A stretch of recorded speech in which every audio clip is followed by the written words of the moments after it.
5 minutes past 2 from the studios of Adaba 88.9 FM. Good afternoon and welcome to today's edition of the Roundtable.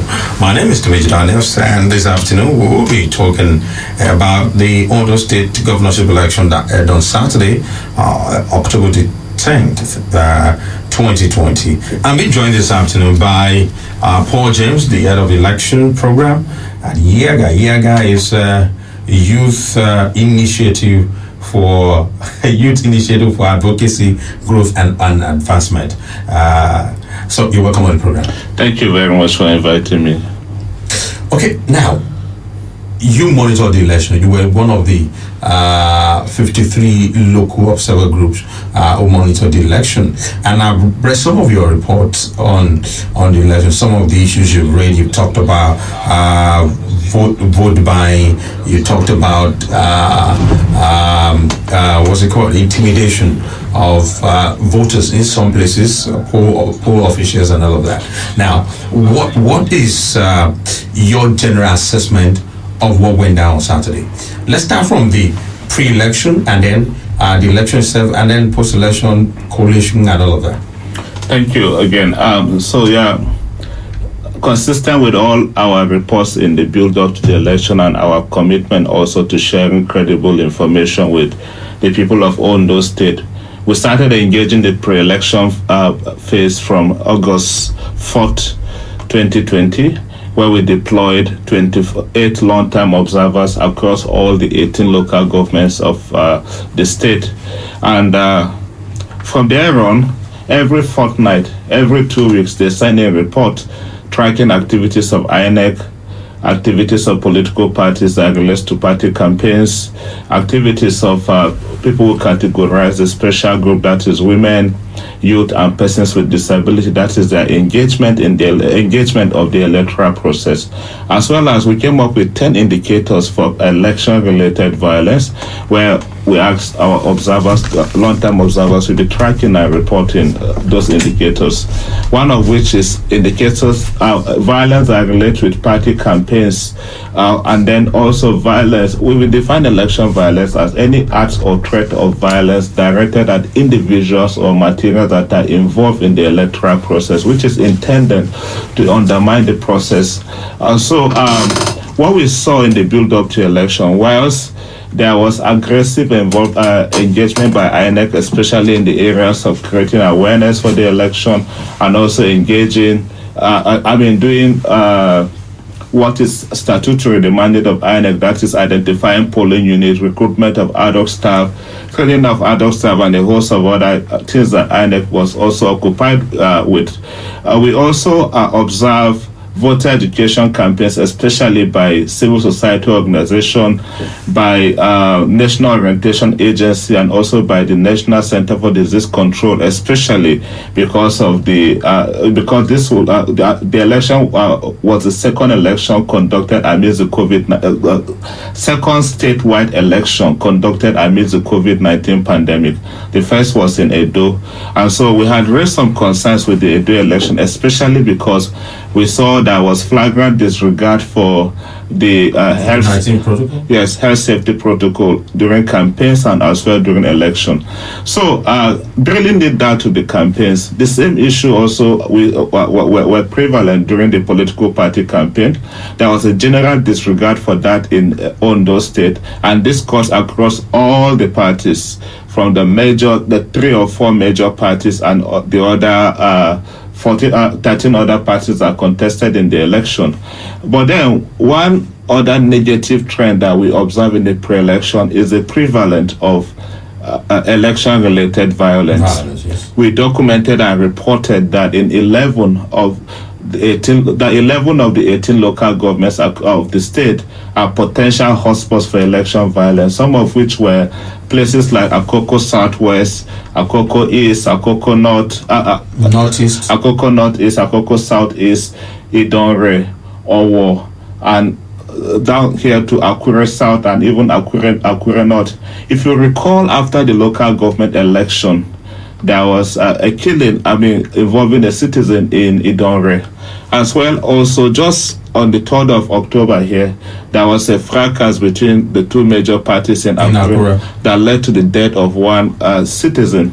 And also, we documented that the political process was not open enough to allow room for to allow level playing ground and allow room for equal participation by everyone, especially because we are in Owo specifically, that we will receive report of a woman that was stripped because she was wearing a political party. Stripped naked? Yeah, she was stripped naked.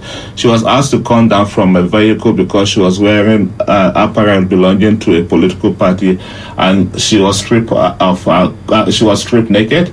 This we thought was dehumanizing, and that if such acts continue, it will limit especially the participation of women. This was the election that of the 17 political party, only one fielded. Only one party fielded a female. I think the Labour Party. Yeah, fielded a woman governorship candidate. So we thought if those acts were not addressed, especially by the security agencies, that it could impact on turnout on election day. We also documented some cases in the build-up to the election, especially about the proliferation of arms and recruitment of political thugs. We raised concerns, especially in Akoko Southwest and also in Ilelujo, Kibo local government, that we received reports of possible build-ups of small people were gathering small arms and light weapons. So what we this did, report, sorry to cut in, did you share them with the political actors? Yeah, I'll just come into that. So what we did with the report was that as we received them, we escalated to stakeholders, especially to the Nigerian police. I was on another platform on the eve of the election where I met with the DIG that was responsible for the election. And then he did confirm to me that they were in receipt of our reports and that they were going to act, especially based on our recommendation. And that evening, we actually saw some form of response from the security where they went around the state doing what they call a show of force. I have raised concerns in the past, especially regarding the timing of this show of force. I think, for one, that the timing is always very late. Doing that on the eve of the election, and even in the evening, may not provide that needed, may not serve as that needed confidence booster for the people, especially given that based on observer reports, the pre-election phase was riddled with all forms of pre-election related violence. That assurance needs to have happened earlier so that people will be assured that there will be security of their lives and properties, and people will go out to participate in the process.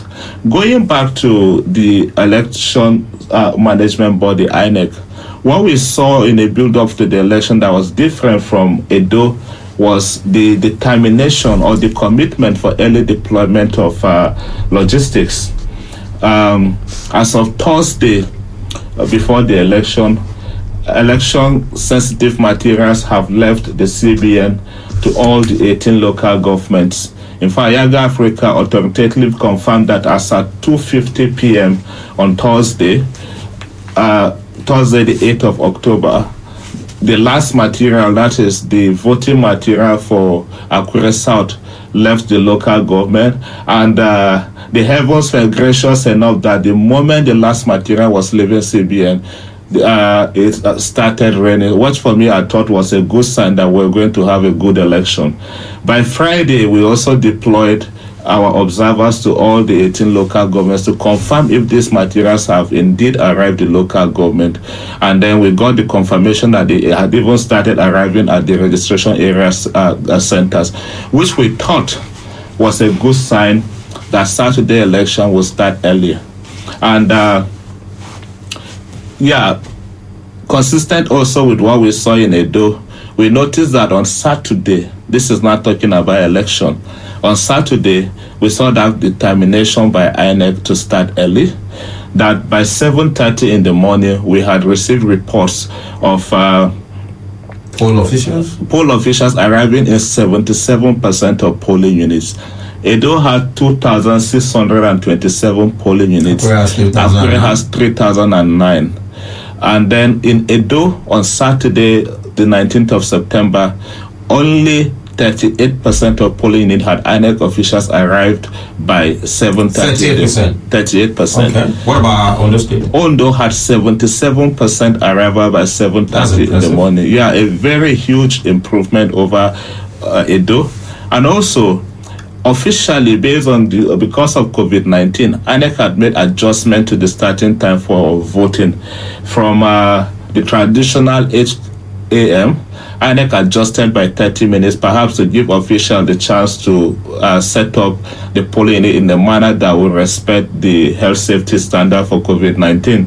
So elections started by 8:30 across most polling units. By 9:30 in the morning, we documented that 92% of polling units had started accreditation and voting. By 10:30 in the morning, 97% had started accreditation and voting. Now, this is also a huge step over Edo, where we reported that by 8:30, only 4% had started accreditation and voting, although by 9:30, the statistics shifted to 69%. So perhaps INEC have also learned from the experience of Edo, and INEC has also made adjustments. But we also need to keep in mind that for the Ondo election also, this is also the election that started with morning showers. Yes. Yeah, so in many of the local governments. In many of the local governments. Places like Owo, exactly. West, Akure. I was in Akure here, and I can confirm it did rain in Akure. That people defied the rains. Despite the rains, people turn out to participate in the process. Now, if you also look at the other dynamics around the process, especially with the issue of participation, contrary to the fears that with what we saw in the build-up to election, it could impact on how people participated in the election. I mean, the people of Ondo surprised me. We had more participation here than we saw in Edo. Edo had 25% voter turnout. Okay. For this election, we had 32% voter turnout, and this is based 32% of the 1.4 million, over 1.4 million PVC collected. No, 32% of the registered registered voters. Okay. And so that is why I really want to give this credit to the people of Ondo.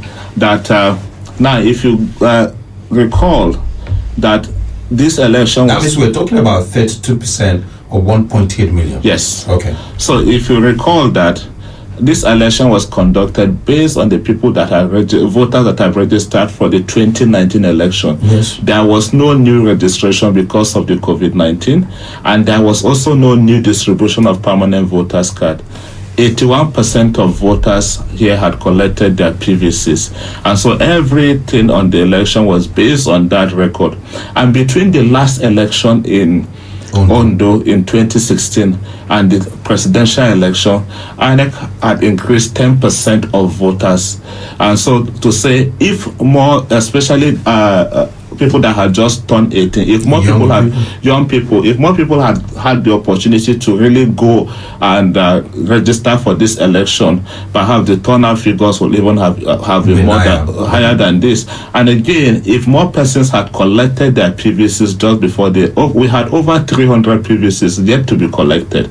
So if there was that opportunity, that chance for people to go participate, collect their PVC, the turnout figure will have been more than this. So, I mean, compared with also the 2016 election, I think the people have tried. In 2016, the turnout was 35%.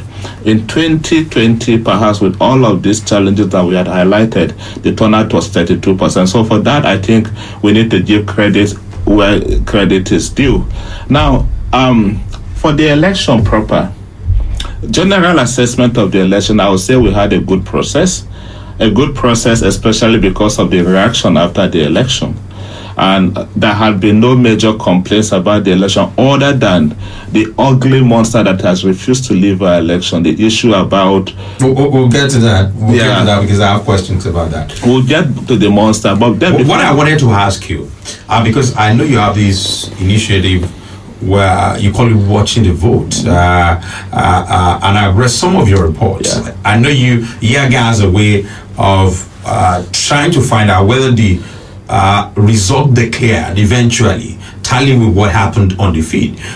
What was the experience like in Ondo State? So For me, this is my third election in Ondo using this methodology. Okay. For YIAGA as an institution, this is our second election.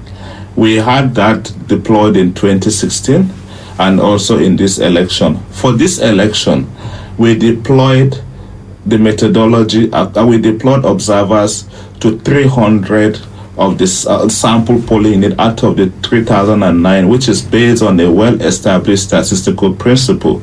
It's a simple analogy.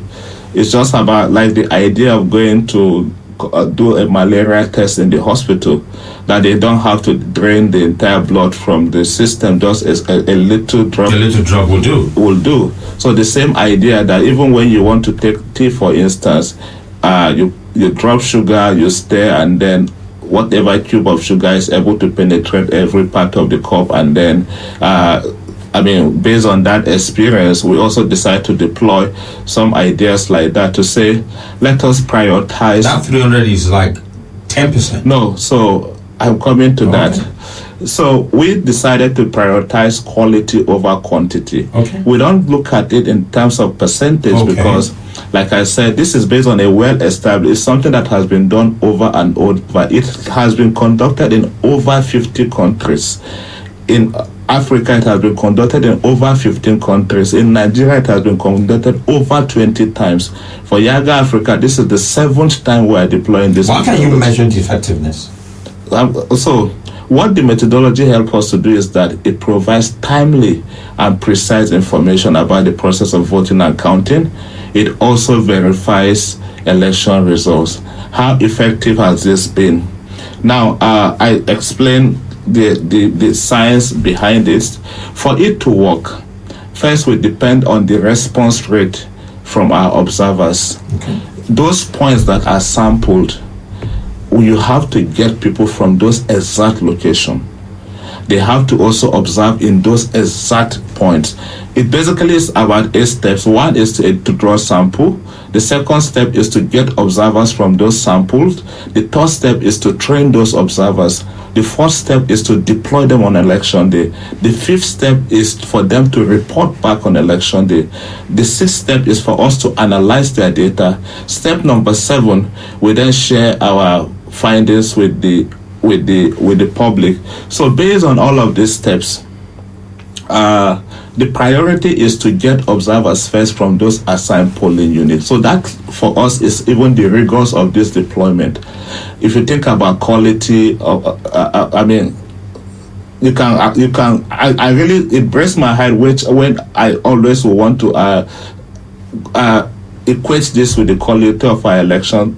Okay. But by the time you go around the country to do this over and over, you begin to see that perhaps there is a problem, there is a challenge, because based on the methodology, there are certain criteria. For instance, you have to get someone that can read and write.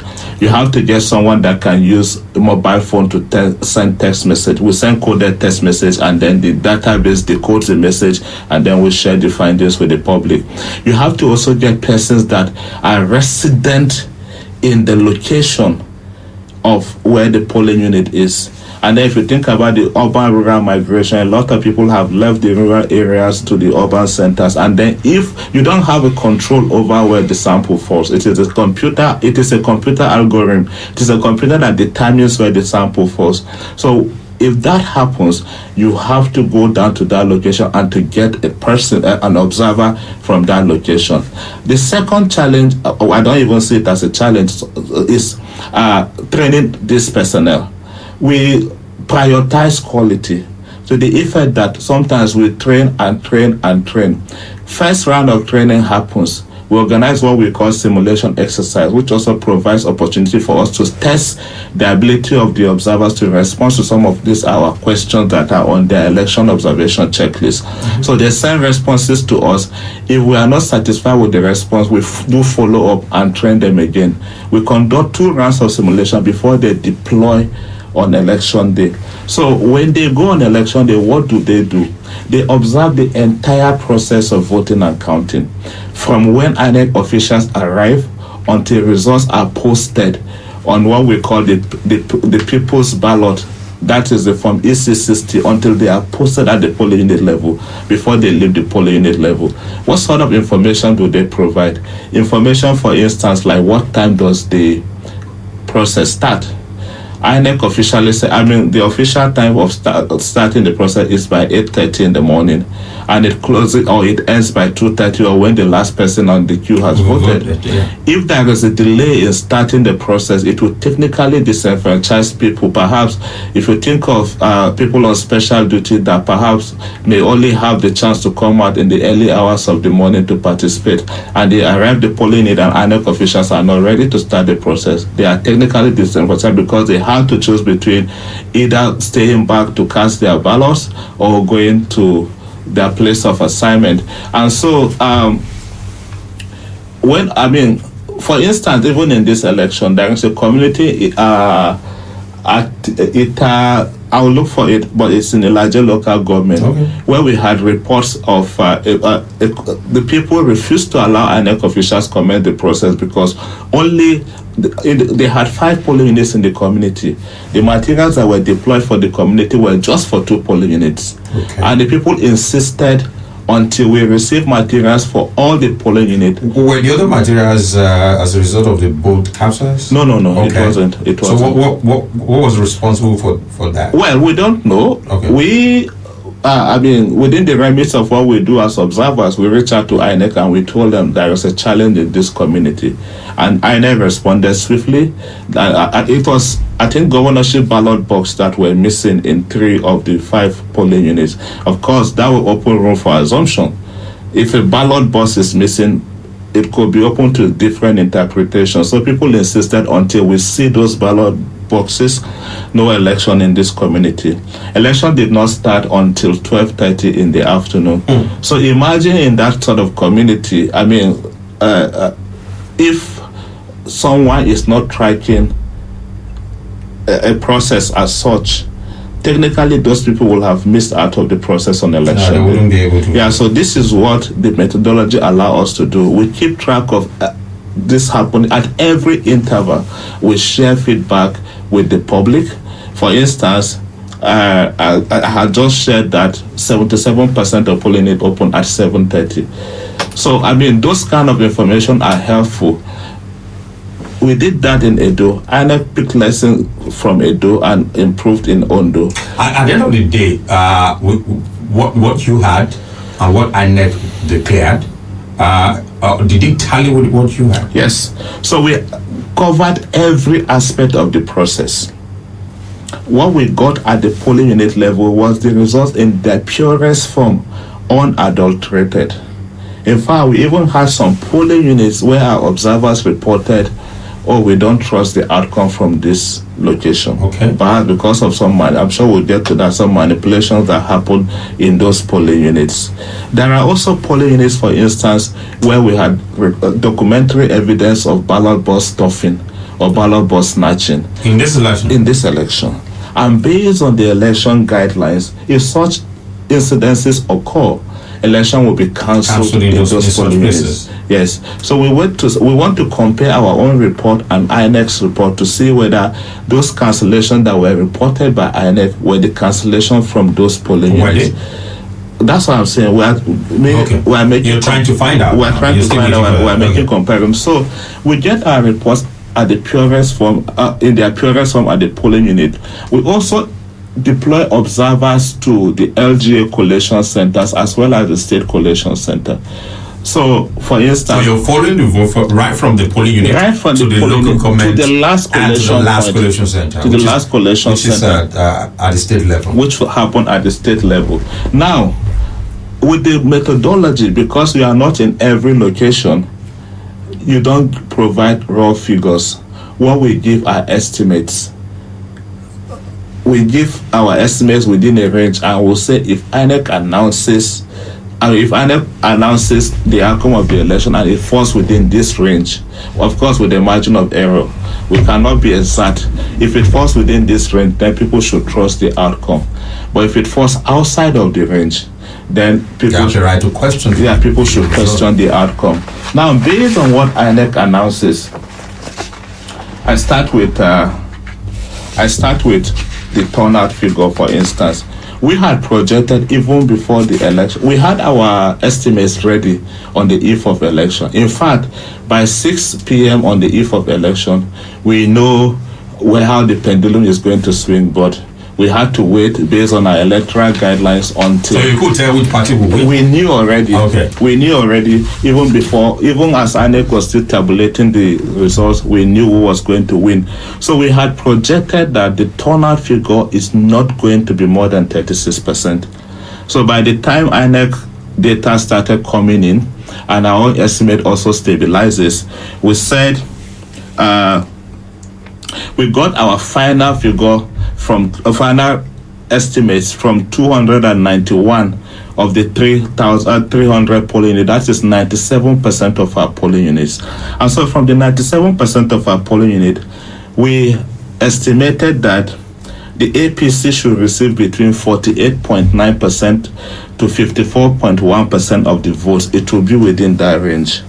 And the PDP should receive between 31.2% of the votes, or 36, between 31.2 and 36.6% of the vote, while the ZLP should get between 10.5% and 13.3% of the vote, and that no any other party should get more than 1% of the vote share. It was only ADP and SDP that even got up to 3,000 votes. If you are looking at the raw figure of the vote, every other party got in the region of 200 and below. And so the official result, when INEC declared 51.1% for APC. Our estimate was 51.5% with a margin of error of either plus or minus 2.6%. So it was within our range. For the PDP, INEC declared 34.2% for PDP. Our estimate was 33.9%, but then our margin of error was also plus or minus 2.7%. So it was still within the range. INEC declared 12.1% for ZLP, and then our estimate was 11.9% with a margin of error of plus or minus 1.4%. So that was consistent with what we saw, and we were able to verify the outcome of the election. Now, this and Edo election, Anambra election, I think we're about the election from the governorship election we had observed that we had verified. To verify the election outcome, you have to first follow through the process.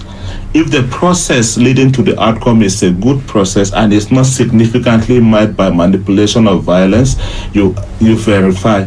But if it is the reverse, you expose the manipulation. For instance, the election that held last year in Kogi and Bayelsa, we did not verify both elections because we thought they did not meet the election integrity tests. Okay. In Kogi election, we documented 125 critical incidents.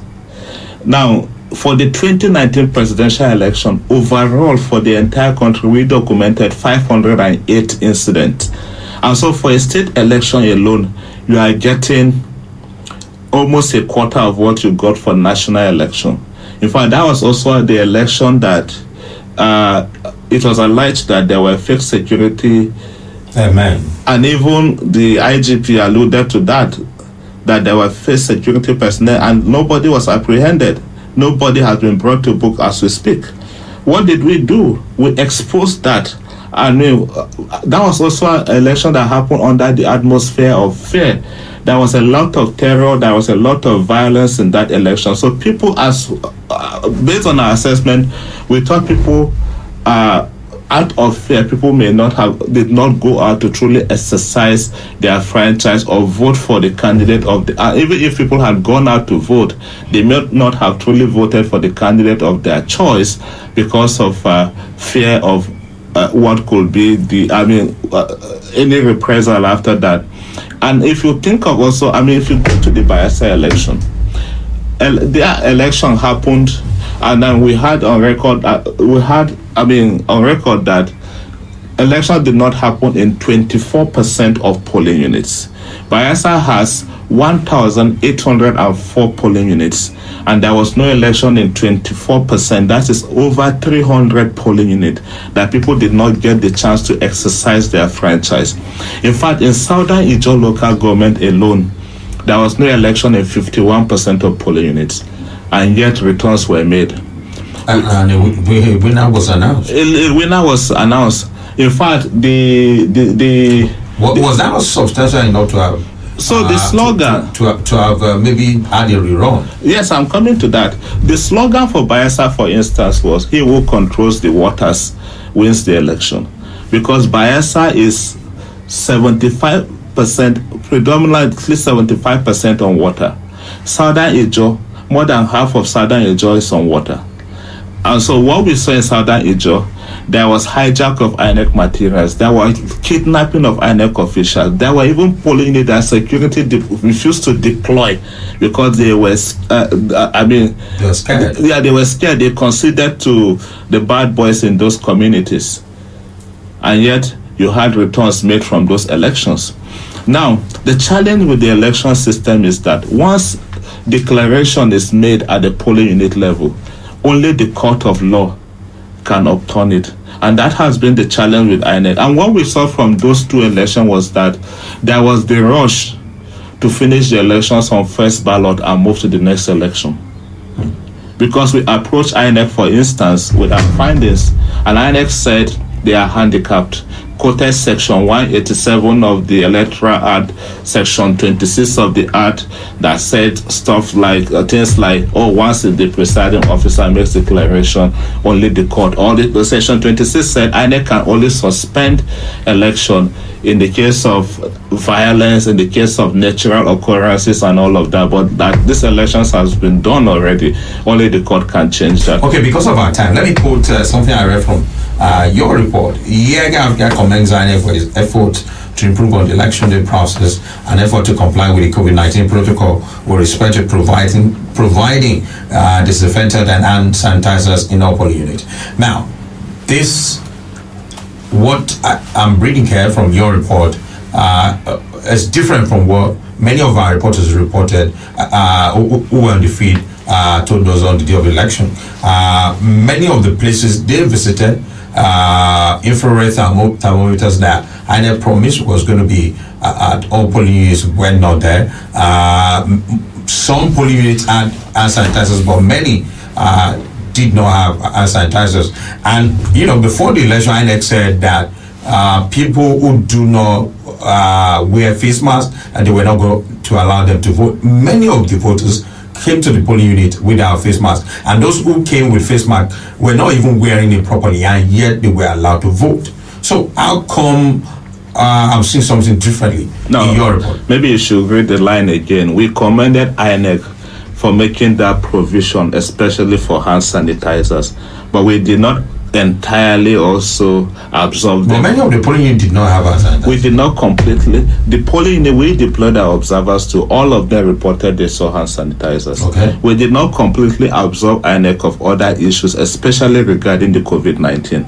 I think I had mentioned it here that, okay, for instance, INEC is supposed to have 2 queues in every polling unit, what they call an physical distancing was not observed. Yeah, an inner queue and an outer queue. A voter is supposed to be processed from the outer queue before they come into the inner queue. And then the idea of the outer queue is that to ensure, one, the physical distancing in queues, two, that every person that approach INEC officials at least will have face masks on, will also have their face masks on properly. But what we saw is that in the vast majority of polling, some persons were not wearing face masks.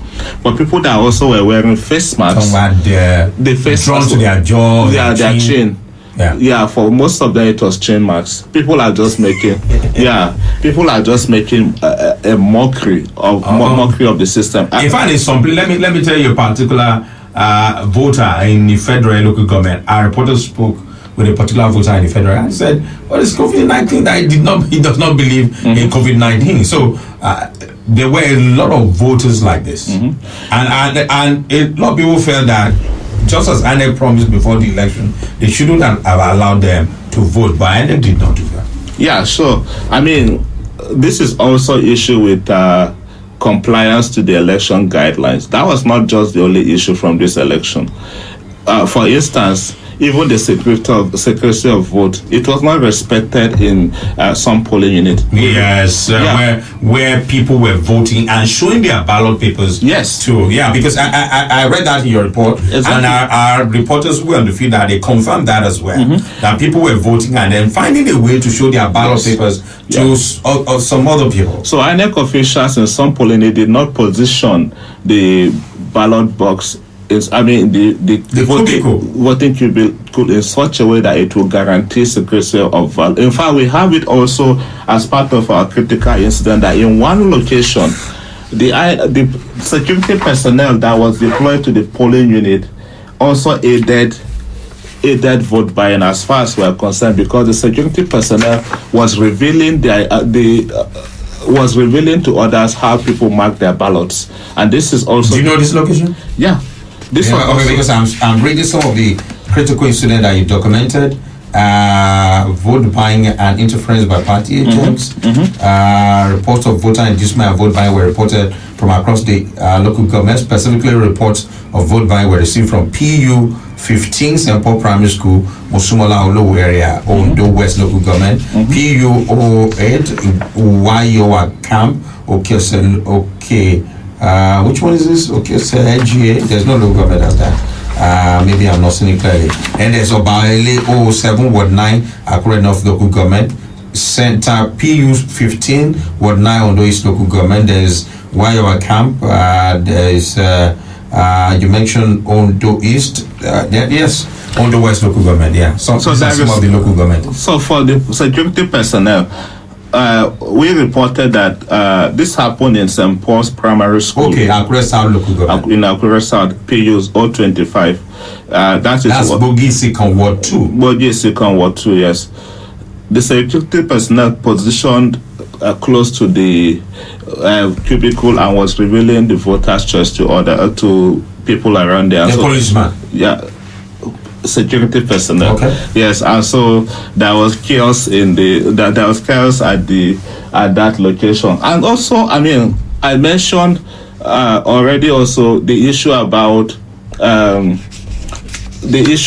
even late commencement in one of those polling units. I mean, this is also because there is a precedent.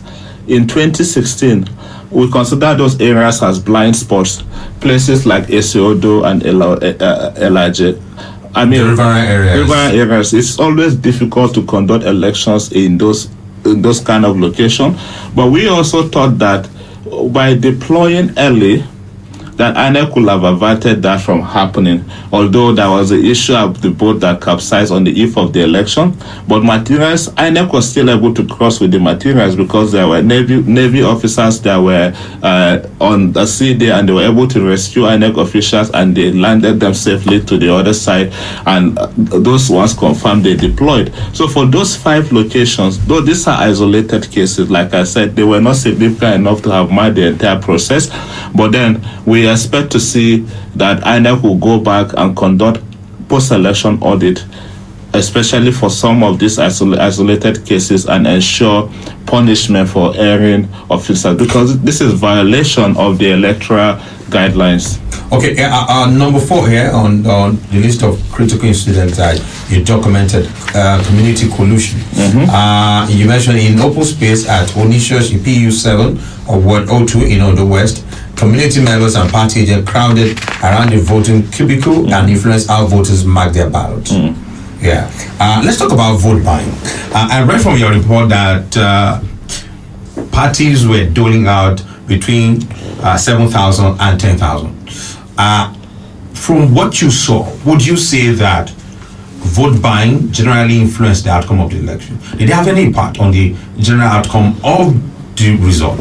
Well, I don't think so, but then, I mean, we also need to call it for what it is. It was bad. It was bad. How rampant would you say it was on that day? Well, I think almost every local government reported vote buying on Saturday, but that did not just start on that election day, there was a build-up to it. We had reported that in the pre-election reports, that pre-election statements, and even in the pre-election reports about the prevalence of this vote buying, in the sense of voter inducement.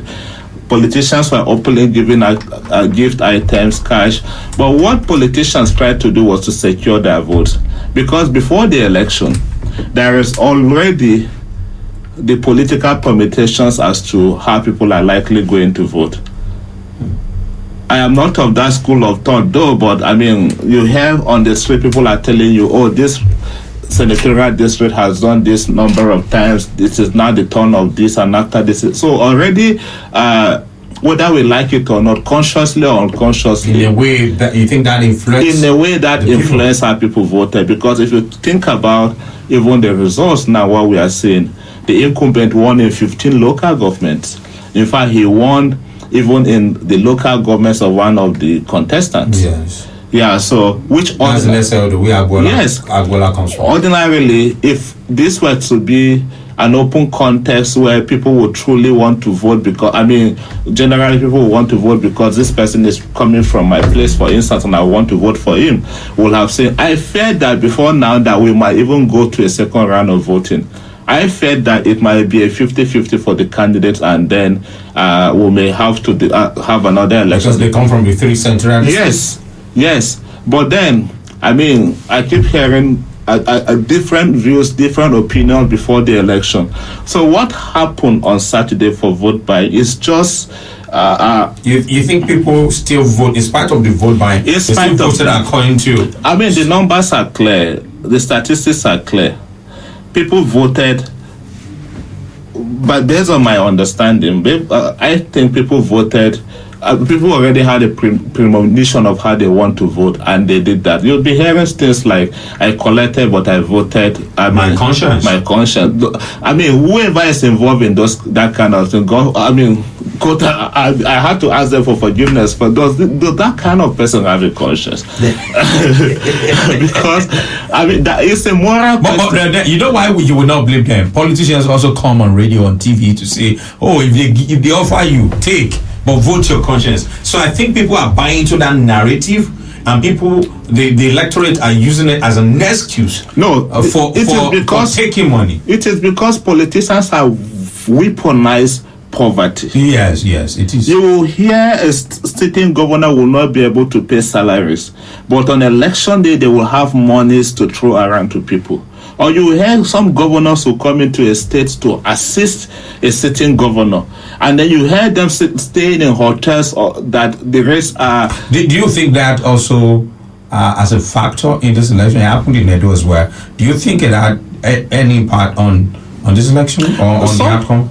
Well, somehow, as much as elections are determined by the people, and when you look at the outcome of some election also, they happen the way they happen because the parties wanted them to go that way. In Edo, for instance, some of the governors didn't even come to the state to assist or to help candidates of their party. But we saw a different thing here. Perhaps because this is going to fit into the narrative of 2023. But for political reasons, they allow Edo to go the way it went because they had a point to prove. They had here too, they had another point to prove. Well, they had to cut the clips of somebody from the national. That's what I mean by they had a point to prove, and here they had another point to prove. Okay, now let before the election, like you said, you flagged some flashpoint. Which you share with security agencies, and then not just you, a lot of people expected that the election was going to be violent, marked by violence, but then it did not happen that way. What do you think changed that narrative? So I think, for me, all of us could also be responsible for this. Sometimes we blow things out of proportion, especially the media. Media enjoys sensational reporting.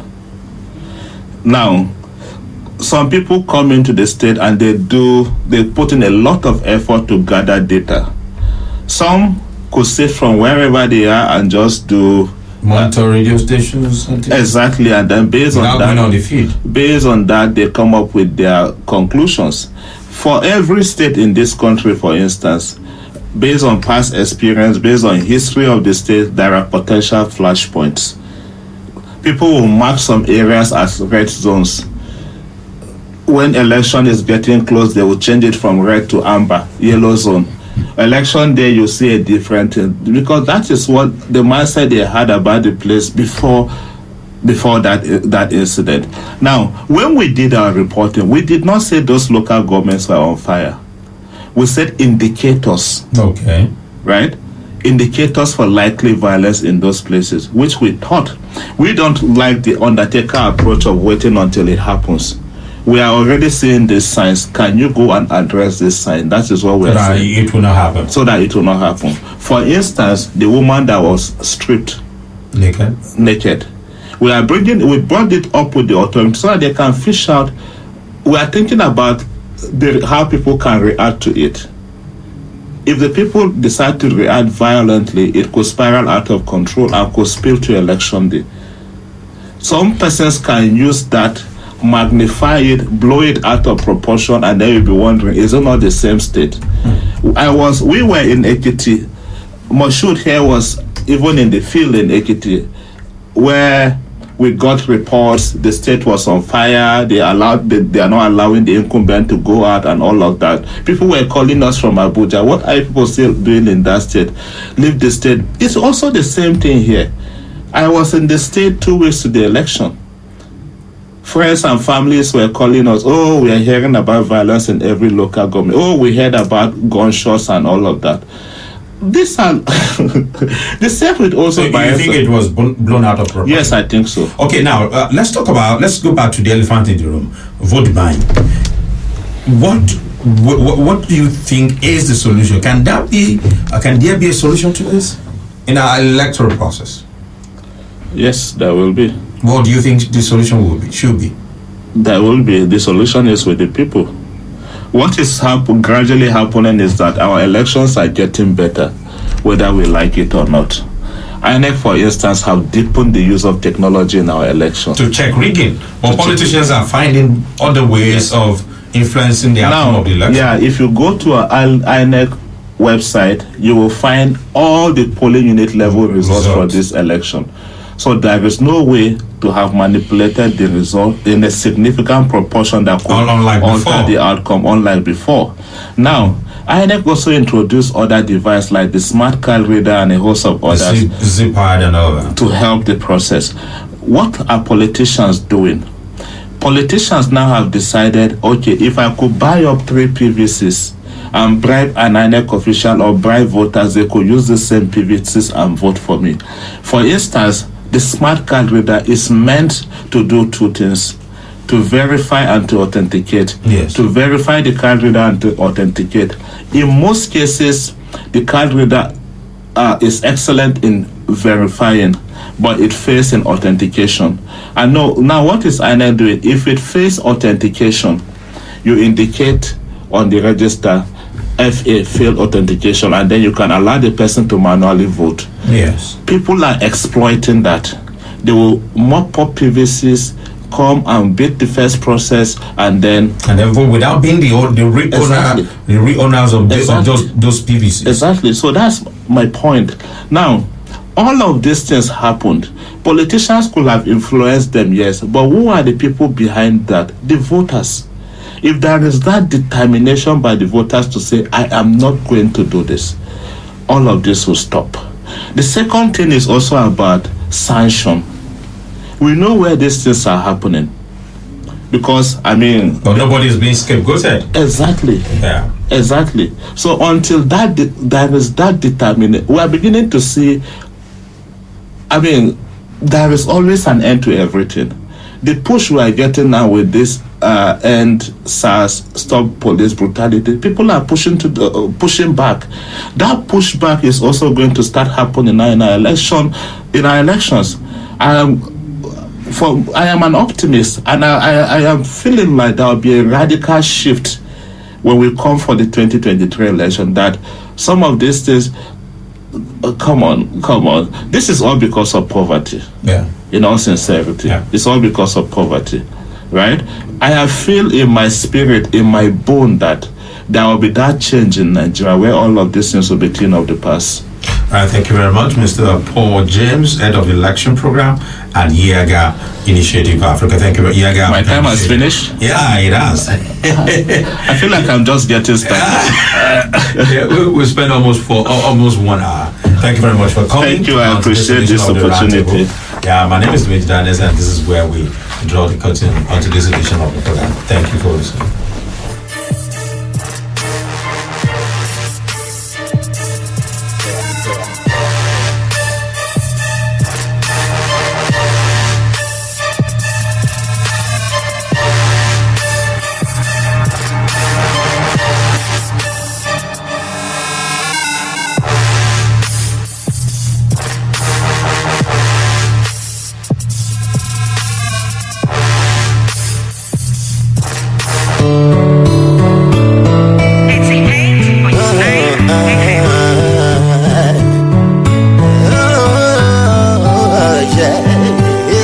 Every night, every day I think about the way I please you, satisfy you. I'll be there for you everywhere you go. I'll stand by you.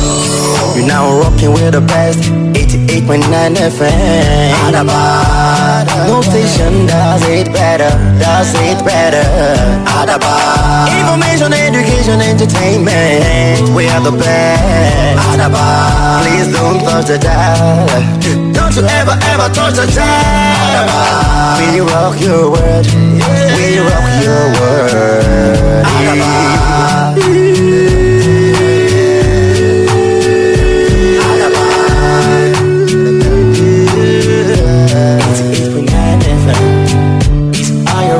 Baby,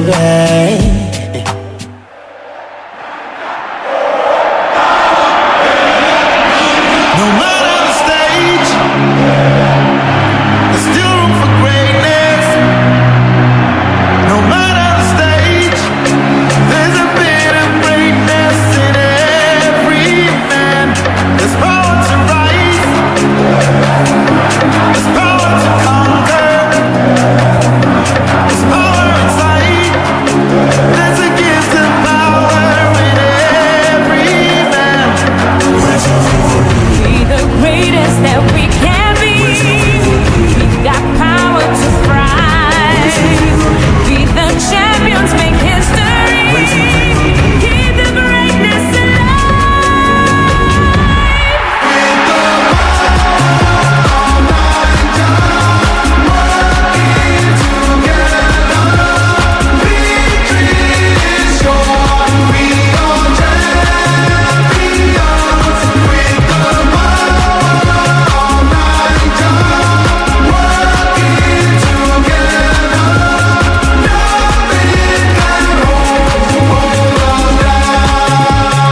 there's no telling with these Nigerians. And he makes it to the 18. And it's the, oh my goodness, what a goal!